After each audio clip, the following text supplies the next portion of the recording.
Hi guys, Chris here with Super Savvy Travelers. We are back in Santa Domenica Tilao, and let me tell you about the property market here in our Riviera de Cedri and in the area around Scalea and that sort of thing. First of all, it's just taken off.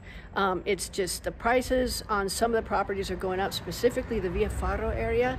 Ding, ding, ding, ding, ding. All our guys went over there, found how beautiful it was, started buying properties, and now the prices have gone up.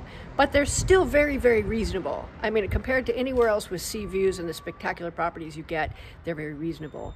Another area that's really expanding is Baía del Carpino, you guys. That is the next big thing, so stay tuned for that.